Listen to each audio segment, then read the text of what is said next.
"This is a terrible idea," my girlfriend said. We waved expansively at the stretch of trees nearby, communing with nature, exploring, detoxing from technology. What could go wrong? She squinted at me, her brown eyes narrowed. "If this is supposed to be a digital detox, shouldn't we stop this Zoom meeting?" "No way." I shook my head. "I want to enjoy time with you while I can." A 3-hour time difference might not seem like much, but when it's your first ever long-distance relationship, everything is harder than you expect. Gabriella and I had grown up together but had only started dating the past 6 months. 6 months was long enough that we outlasted all of our other friends' relationships, but I constantly worried that someone would meet her, realize how amazing she was, and steal her away. She was nearly 6 feet tall, with beautiful dark brown eyes and black hair. Meanwhile, I was short and plain. We'd never been this far apart for this long. Trust me, it hadn't been my idea to pack up and move across the country. In fact, I'd had no say in it at all. The second Dad told me he got the job offer in Maine, I knew things would change, and not in my favor. I was right. One moment, I was hanging out with Gabriella at the beach, holding her hand in mine. The next, forcibly transplanted all by myself into a cold, dreary house surrounded by a huge freaking forest. Okay, technically not all by myself, because Dad was here too, but still, being a teenager sucks. And it sucks even more when your dad decides that his version of a midlife crisis is embracing his latent hippie tendencies and dropping everything to live in the woods. I thought of my mom then, and had a sharp pang of missing her. If she was still alive, Dad wouldn't have wanted to move. It had been 2 years since the last asshole drunk driver ruined our lives and his.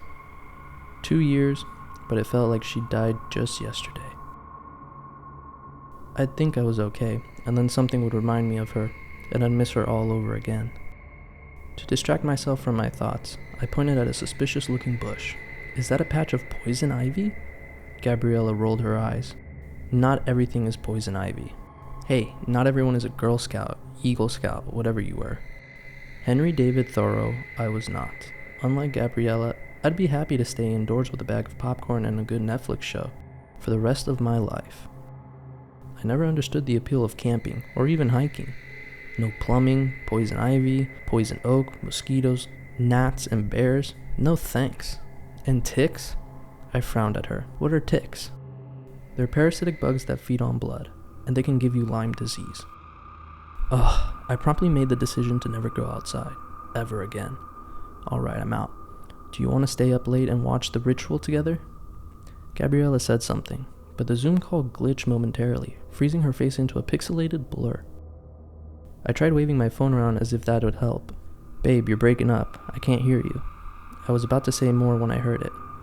The sound of bells. I stopped waving my phone to listen, because the sound was weirdly entrancing. It started off as a light, delicate chiming, and the kind of bells you'd expect to hang over the door to an old lady's tea shop or something. And then the sound changed. It got deeper and louder. So loud I could feel it vibrating through my whole body, and it seemed as though now I couldn't move. Not just that, I didn't want to. Mel? Gabriella's voice broke me out of my trance, despite how chopped and garbled it was. Melody? I had dropped my phone to the floor when I clapped my hands over my ears. I didn't even remember doing that, but now I leaned down to grab it.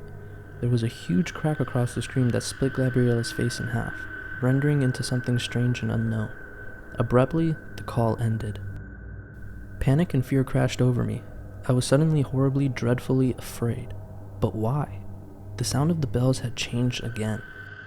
They didn't sound like sweet, unearthly music anymore, but like the sound of an animal in pain. I waited for the ringing to end, but instead it grew louder, until it was a bestial roar. The ground began to shake under my feet, sending me stumbling. It was like the earth itself was screaming.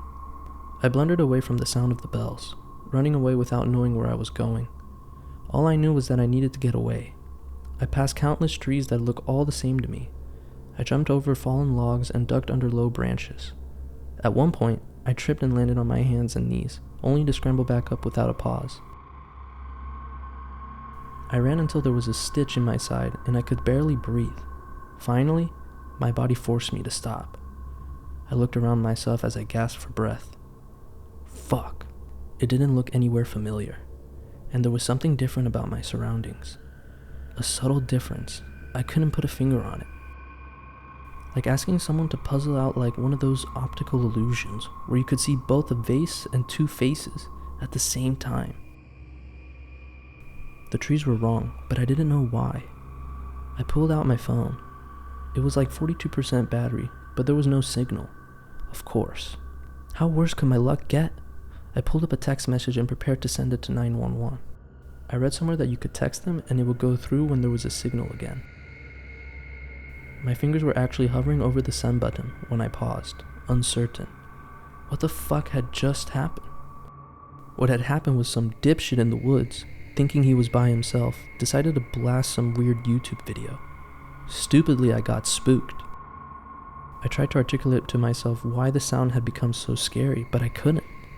I felt increasingly like an idiot. I thought back to the ground shaking under my feet. It had to have been an earthquake, right? I was used to them growing up in California, but the East Coast didn't get earthquakes. Maybe a sinkhole. I looked around myself, but the trees all looked the same to me, no matter how different I sensed them to be. There was something about moss on trees, right? Did it point north? And were you supposed to follow a stream upwards or downwards of the way it flowed? I wasn't a wilderness expert. I couldn't go wandering around. I had to stay put. My face burned in embarrassment as I imagined the look on my dad when he heard about this. My parents had always been so proud of my ability to be self-sufficient, to be practical and calm. I took down my phone, preparing to seal my shame by sending the 911 text, but the screen had turned entirely black. 6 words glowed in scarlet red, centered in all the darkness so that they jumped out at me. They hunt at night. Keep running. I can't, I whispered. All that fear that had seemed stupid and irrational a moment ago was back. My stomach roiled uneasily and I had to sit down or fall down because my knees could no longer hold me. I chose to sit, cradling the phone in my hands and unable to tear my attention away from it. Like I expected the worst to change before my eyes, and I passed out. When I woke up, it was cold and dark. For one brief second, I thought I was safe at home, and only cold because it kicked my blanket off my bed. That peace didn't last. I remembered that I was alone and lost in a creepy forest. Hooray. I knew that I shouldn't move around when in the dark. I was likely to get myself more lost instead of less. But I couldn't stay still either. It's hard to explain, unless you've experienced it yourself. Have you ever felt the darkness press on your skin like a physical presence? Felt an itch between your shoulder blades from the weight of countless eyes watching you? As illogical as it was, I had to move. Staying still in the dark was to give up and die, or to go insane.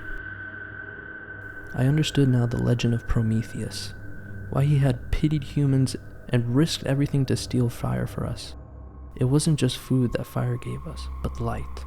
Light to chase away the shadows, to show you what was really there. I didn't have fire, but I did have a flashlight function on my phone.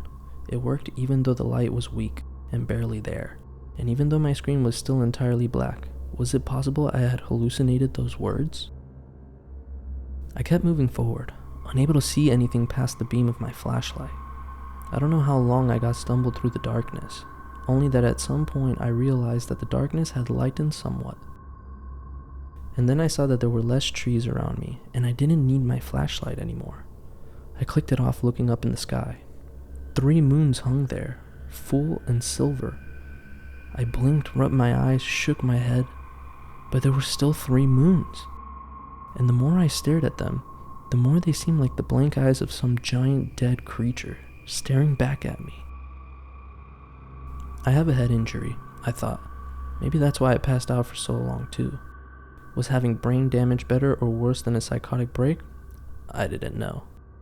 I began to leave the cover of the tree, to cross what I was pretty sure was a clearing.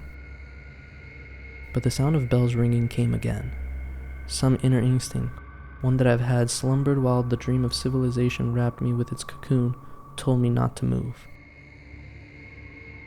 So I held myself still and stared at the clearing, parts of which were illuminated by beams of the strange silver moonlight. A door opened in the middle of the clearing. For a confused moment, I thought maybe there was a house there, that white door made of gleaming bones was connected to something larger. And then they came pouring out of that door, pouring out of the darkness.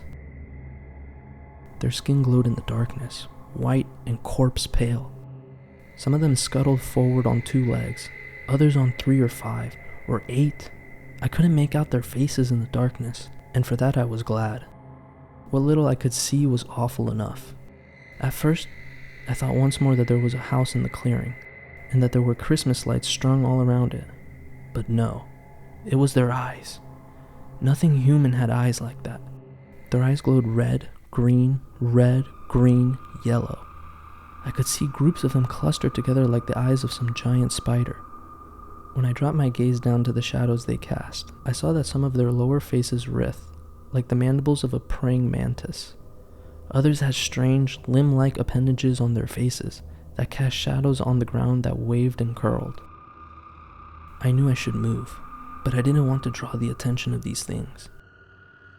When I looked at them, their faces shrouded in the darkness, but gleaming with malevolence, I didn't think aliens. I thought monsters, and that felt right. They were the nightmares of nightmares. So I stayed still and tried to figure out how to move backwards silently when there were probably countless twigs hiding behind me, ready to be loudly snapped by a careless hand or foot. The monsters began to cross the clearing, and I realized with another fresh jolt of terror that they moved in my direction. I couldn't just stay still. I glanced around helplessly, wondering if I could somehow hide nearby. I don't know what I would have done, run or hide, because then they just all stopped as one. And the first monster, the one in front of all the others, called out, come out, wherever you're hiding," it said. I had expected their voices to match the horror of their appearance. I expected a harsh, guttural voice, or maybe an alien chittering, like the insects some of them resembled, but instead, its voice rang out like the sweet sound of wind chimes. "We won't hurt you. Not unless you make us search for you." It seemed impossible that they knew I was there. But what if they could see in the dark? Or what if they had an incredible sense of smell? I took quick, shallow breaths, breathing carefully out of my mouth to minimize the sound of my breathing. Yet at the same time, I had an almost irresistible urge to stand up. It was like the feeling you get sometimes when you're standing in the edge of a cliff or bridge and think about jumping. I wanted this to be over. The terror I felt waiting for them to find me was greater than the terror I felt at what they would do to me. And as little sense as it made, part of me trusted their words, that they wouldn't hurt me unless I made them hurt me. For some reason I couldn't explain, I looked down at my phone then. There were the words again, glowing out of the darkness. "Stay still." I stayed still, and eventually something else moved. Someone else. He, she, or they, I couldn't tell, stood up out of the bushes that weren't even 20 or 30 feet from where I hid. They stumbled toward the creatures in the clearing, and I caught a brief glimpse of the expression on his face, because I could tell it was a him then. Agonized terror. If I had known what they were going to do to him, I would have run. Even if they had heard me, maybe they would have been so busy with him that they wouldn't have bothered to chase me. There are always other nights to hunt, but I didn't know. Couldn't have known what they were going to do to him, so I stayed and watched. He reached the first thing in the clearing, the one standing in front of the others and who had spoken. He dropped to his knees and trembled, saying nothing. The creature reached out. I couldn't see exactly what they were doing to him, but he began to scream. High, piercing shrieks. If I hadn't seen his face and known he was a man, I would have thought that it was a girl screaming. I huddled with my arms circling my knees in as small a ball as I could manage. I locked my jaw against the scream that was clawing its way out of my chest. My heart pounded like it was going to burst out of me and run, steaming into the night. A thick spray of blood, black in the moonlight, splashed across the clearing. The figure staggered, toppling backwards. I had time to notice that he looked strangely lopsided, unbalanced. Then, the creatures all moved in around him, blocking him from my view, but still he screamed and screamed. I don't know how long he screamed for, only that by the end of it, His voice had turned into horse barks, and under the sound of that, slurping sounds from the clearing, from the things around him. Please leave, I thought. I prayed. Please go away. I stayed curled up in a ball, my entire body sore and aching from the position. I was so cold like I had never felt. But I didn't move. Couldn't. I stayed that way, my eyes straining to make out perverse, twisted shapes in the darkness, until eventually I heard a wet tearing sound and the screams ended. I heard laughter, like silver bells, church bells, echo across the clearing. Then nothing. Eventually dawn spread its fingers across the sky, and I saw that the clearing was empty. Well, almost empty. I hadn't heard or seen them leave, and somehow that was even more terrifying. I tried to look around myself and get up at the same time. I fell over, stiff muscles refusing to cooperate. There was nothing, no one, behind me. I limped around in a circle, trying to stretch out my muscles. After a while, I moved towards the clearing. I didn't want to see, and I wanted to see at the same time. There was a tiny part of me that still couldn't believe what had happened. Surely, said that part of me, surely it couldn't have been as bad as you thought it was.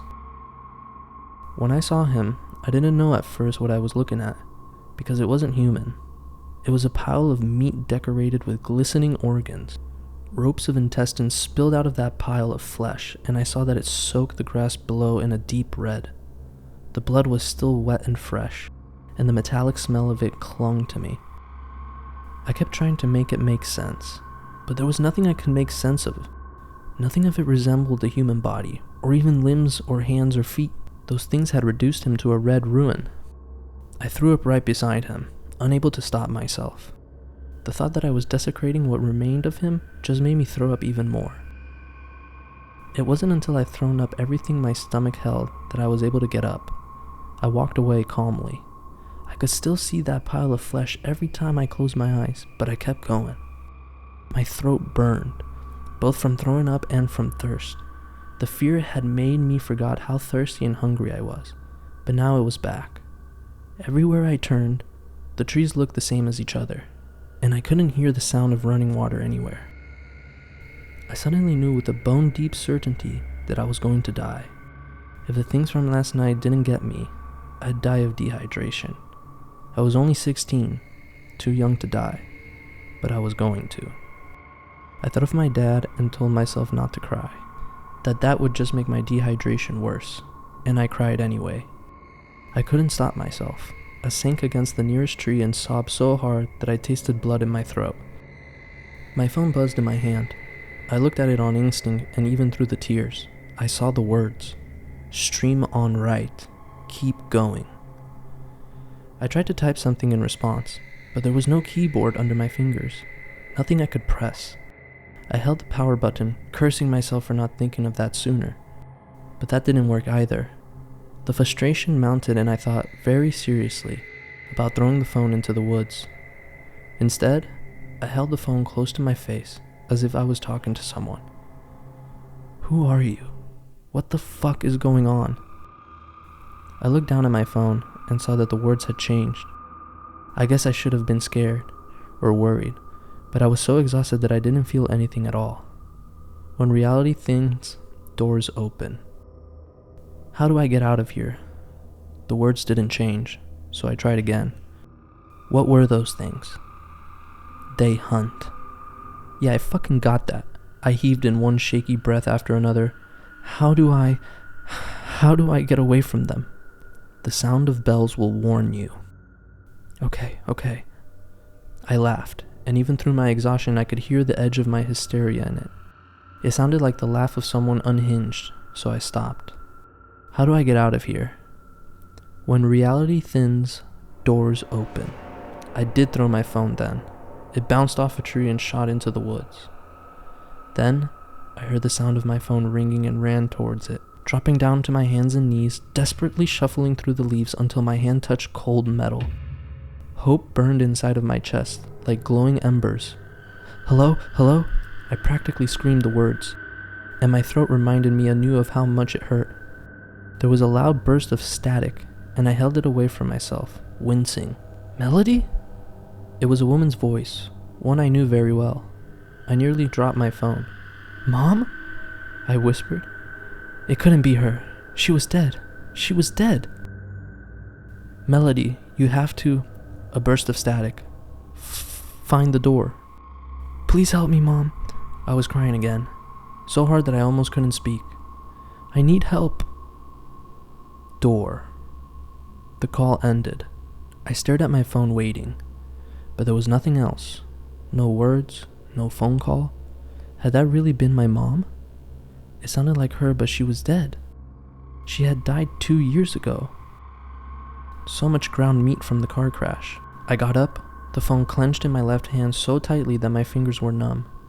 And then I began walking, to the right, to where the stream supposedly was. What else could I do? I'm so scared. I think I'm safe for now. I think I have until the sun sets again. They hunt at night, after all. But what do I do then? For how long can I run or hide? I don't know if you'll see this. I don't know if any of this is getting through. But if you do, please send help. My name is Melody, and I'm trapped in the Great North Woods in Maine. I know my dad will be looking for me. Please let him know I'm okay, at least for right now. And whatever you do, if you hear bells ringing in the forest, run.